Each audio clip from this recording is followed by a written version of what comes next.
Nice early ball, lovely delivery early on to get with alaister. I'd like to show you just the setup though. So you slip one into it, and then this one, you must have been delighted with this. But I'd just like to talk to you about the way you go about it.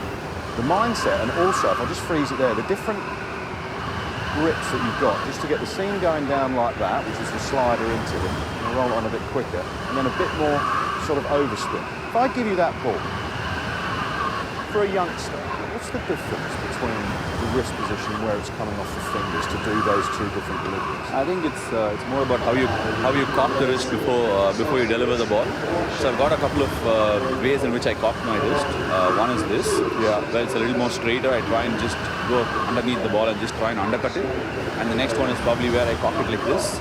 And the other one is where I cock it like this, and the one that goes straight on. So for my arm ball, I cock it slightly differently, but it's very difficult to pick it because I try and hide it, mask it behind my side-on action now.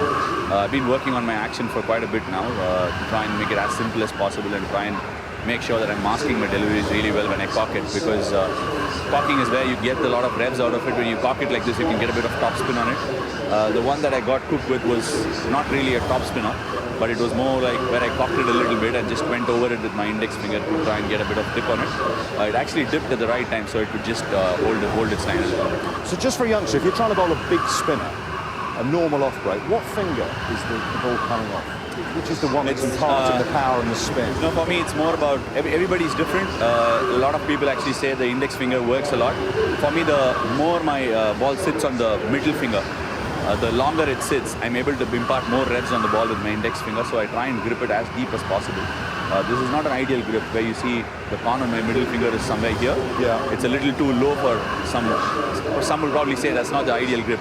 But the more it sits on my middle finger, like sometimes it just goes deeper here. If I can just show you here, it just starts going a little deeper. Yeah. So as it starts going deeper, I'm able to impart more revs with my index finger, and that's rhythm for me. I mean, different people use different words to get their rhythm out, but that's rhythm for me. With the carom ball as well, I mean, I see you here jamming it quite hard into your hand. How long did it take you to perfect that and be able to land it comfortably? You get some lovely drift there. And then the power in your finger, we just slow it down as it comes out of your hand here. Roll it on a bit quicker, and then slow it here. The power in your finger to flick that out, how long did that take to perfect? The one there actually is not the carom ball. Okay. Before I've used to, I never used to show my grip as a carom ball. Usually my carom ball comes out from the front of the hand.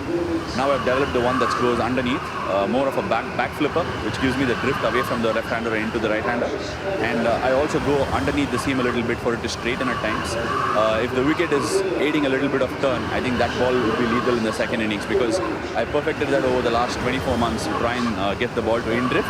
Because usually seeing the way it comes out of my hand, batsmen set up to play through the offside, the right-handers. But now I've tried and got the ball underneath in terms of trying to get it to drift into the batsman.